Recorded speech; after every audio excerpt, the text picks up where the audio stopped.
You did not vote for Donald Trump. You did not vote for Kamala Harris, correct? Correct. So in this video, Ana Kasparian is interviewed about her feelings on the recent election. Ana Kasparian unashamedly comes out and explains that she did not vote for Kamala Harris. This should be a good one.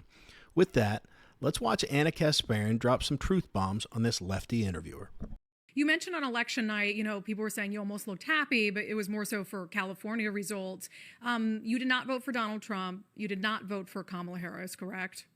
Correct. So why didn't you vote for Harris? Well, I think that Kamala Harris, I have a lot of issues with Kamala Harris. My main issue was that she really failed to be authentic and share a vision for the future of this country. She, to me, appeared to be an empty vessel. She didn't stand for anything. I despise neoconservatism. And so the fact that she was like parading around town with like Dick Cheney and Liz Cheney and talking about how honored she was to be endorsed by Dick Cheney, I was like, this is not someone who shares my values. So why would I vote for her? I get that the, thinking is, well, she's a Democrat, so you're supposed to vote for the Democrat. No, I'm not supposed to vote for the Democrat. I'm not going to cast my ballot for someone who has failed to make a case for herself. And look, it really bothered me that she was anointed, that she was running a campaign, especially in the second half of her campaign. Why didn't she vote for Kamala Harris? Where to begin? I mean, what do you say to this? I don't have any notes about what Ana Kasparian is saying here. Failed to be authentic. I say that all the time, man. Like, anything you saw with her, I felt like anyone who said, oh, she seems great, or if they thought she seemed authentic at all, was completely lying or just engaging in some cognitive dissonance. And obviously the other reason is they just hate Trump so much, but everything she did was fake. She said she shared no vision. What did everybody say about her? She would talk and talk and talk without saying anything. Empty vessel. Oh my God. That just goes with the first two, right? No vision. So she's not substantive on policy or anything. And then her authenticity, everything was so effing manufactured. I mean, do we even need to talk about, Liz Cheney, she got blown out maybe the worst I've ever seen in her last congressional race in Arizona, right?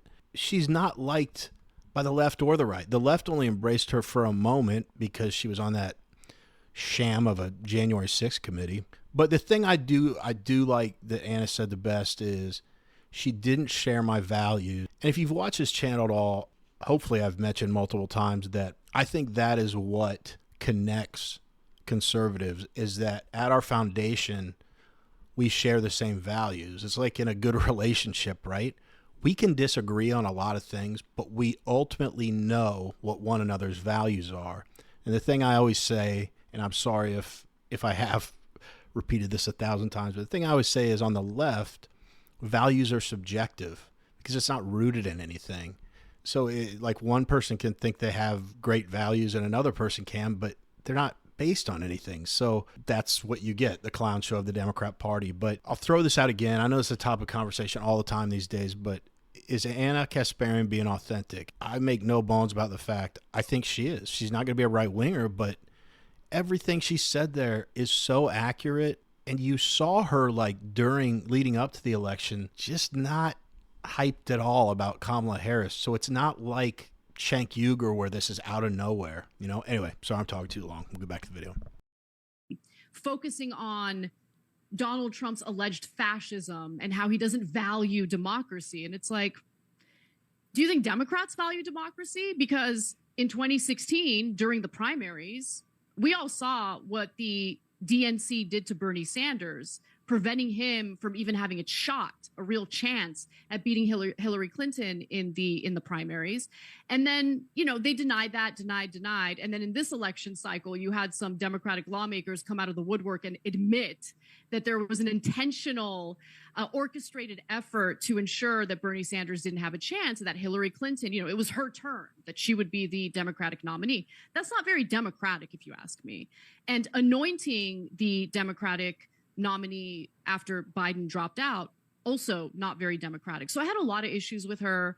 And, like every time she got confronted by protesters, she thought that just brushing them off and saying, I'm speaking, was good enough. But no, that's not good enough. I can understand being frustrated at the confrontation that she was consistently dealing with.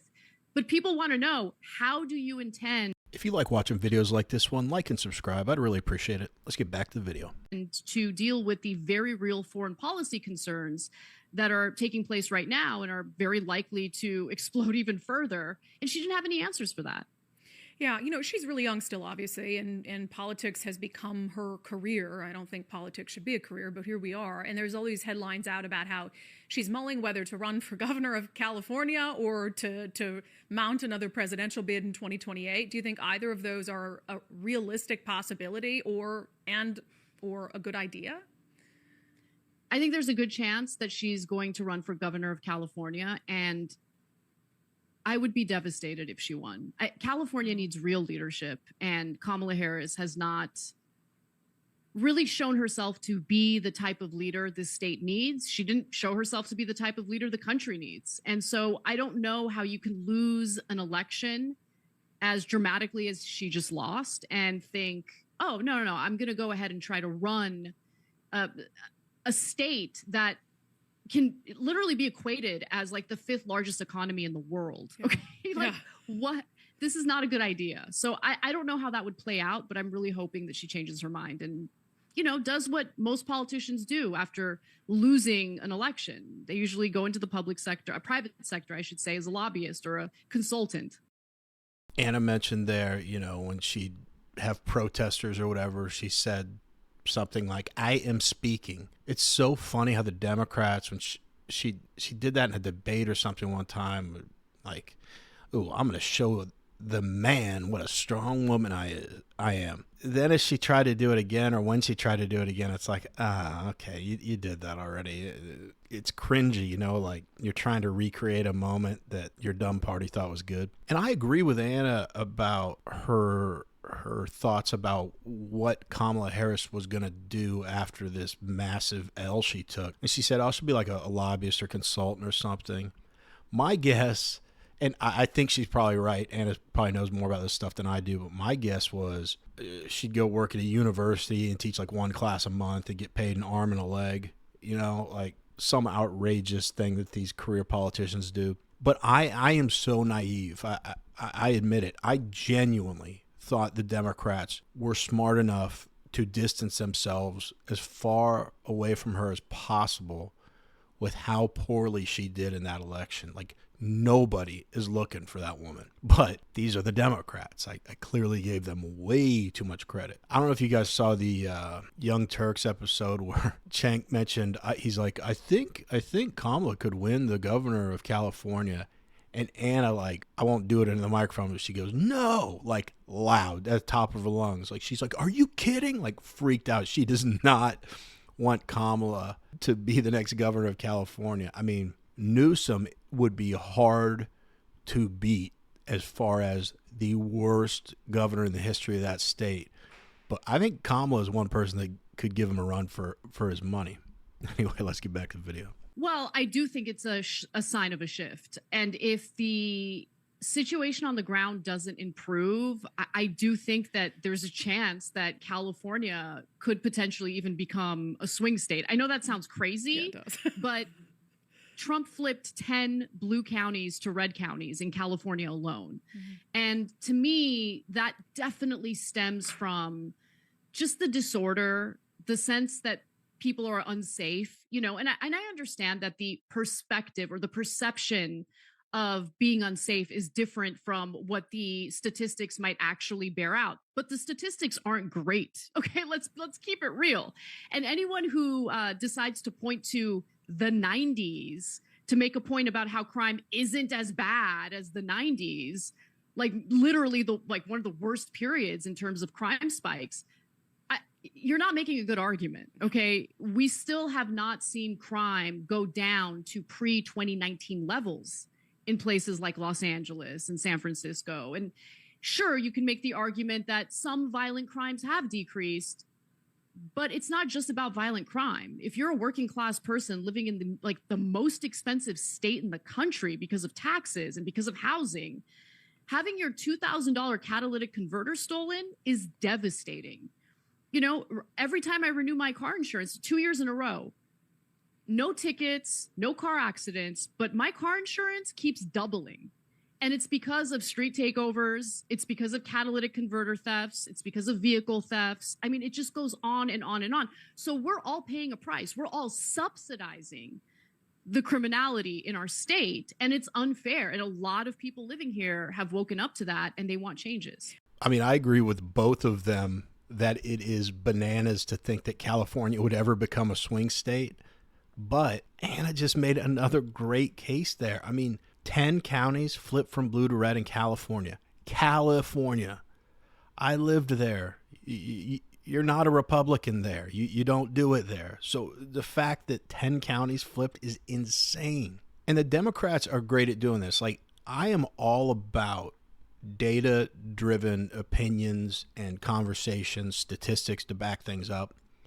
But when it comes to crime, you know, the ivory tower elites on the news will tell you, well, statistics say it's down compared to this time or that time. When it comes to people feeling safe or unsafe, I normally don't care about feelings, but that's maybe one place where feelings matter a lot. Feeling safe where you live, not to mention in a state like California where you pay more taxes than any human on the planet. I lived there. It's crazy how little my paycheck was. So you pay a ton to live there, and you're just scared all the time. Now, someone trying to make a case that crime is terrible and they're terrified for their life all the time. They live in California, and you know, crime was almost non-existent.